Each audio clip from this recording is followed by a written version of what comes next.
Greetings and welcome back to the channel. So, the other day I did a video about black walnuts, harvesting black walnuts, and in that video I mentioned using the black walnut hulls to make dye. Well, I got to thinking about that, and my youngest daughter was a architecture student down at Auburn, and she went to the Rural Studios where she studied, a couple of semesters, and down there they had a class, I guess, in natural dyes. And then again, last year, my bride and I went to Defusky Island in South Carolina, uh, near Hilton Head. And while we we're on that island, we met a lady who makes dyes out of indigo. And so, it's this thought of natural dyes. And so I thought, well, hey, I'll look into this and see how I can dye something with black walnuts. And then later we'll try some indigo and that kind of thing, because it's a skill that was used long ago is probably a little bit forgotten. But if you think about it, or if I think about it, we like to make things with our hands to give for gifts for Christmas and just general things like that. And so dyed cloth would be a good thing. So you think about tea towels, or flour sack cloth and that kind of thing. So that's what we're going to dye today. But anyway, let me get to the black walnuts. So how do you make black walnut dye? Well, one of the first things you need to do is collect black walnuts. Now I've already used these to make the dye that it's in this pot. So I'm just going to talk through how I got to the stage I'm at now. Collect up 10 to 12 black walnuts.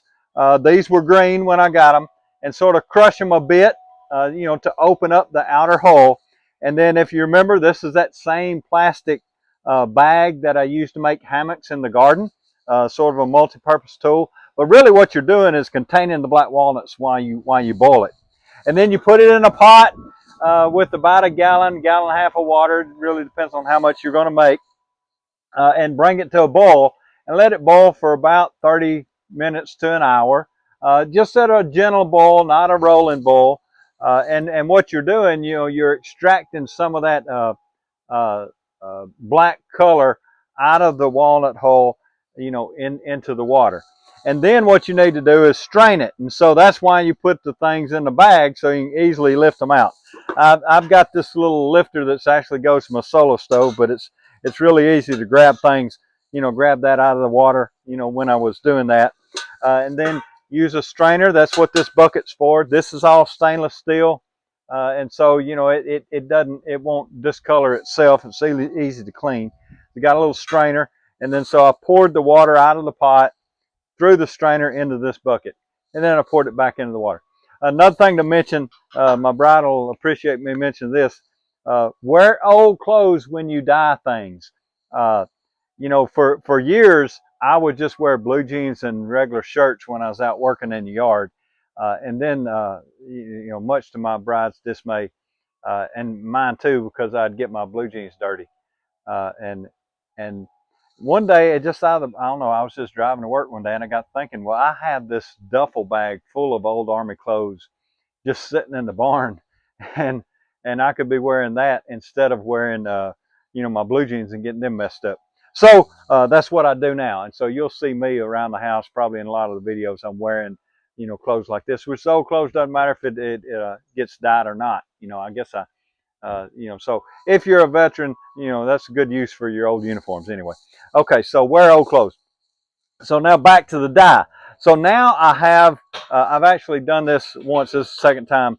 I have this pot boiling, and you really can't see in here, but it is a really dark color. And so you can imagine when I was cleaning the walnuts, you could see the black color. Rochelle said, "Save me some of that water." That's really what she's talking about, except we boiled this.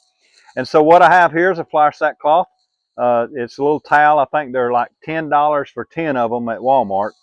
And so, it'll be a nice little gift once we get it dyed. So you want to wash the towel. Make sure you rinse it real well. And then, heat it up. So I've run it over, the hot water over it so it's a little bit warm. And then the dye here is a gentle boil. It's really just water and with color in it from the walnuts. And then I'm going to drop the towel in there and just sort of use this to poke it down so it's underneath the surface. Cover that up and leave it for a gentle boil for about an hour, and just let it sit there. And that cloth is going to soak up that color. And I will tell you that I can't quite remember the word, but there's like a binder that's usually required when you're dyeing cloth or yarn or something like that. A mordant, that's what it's called, a mordant. Uh, Black walnut has enough tannins in it from the natural tree and its natural products that it doesn't require a mordant. So you don't have to have something to set the dye, if you will. What the mordant does is the mordant actually attaches to the cloth, and then the dyed color attaches to the mordant, and that sort of makes a chain, and it makes the cloth be blue or brown or whatever color you're doing. So, but with black walnuts, you don't need a mordant. And so I actually dyed this cloth yesterday, and so it's a pretty light brown. I tell you what, it reminds me of. Some of you guys may know if you're a veteran. It sort of reminds me of the color of an old Army T-shirt.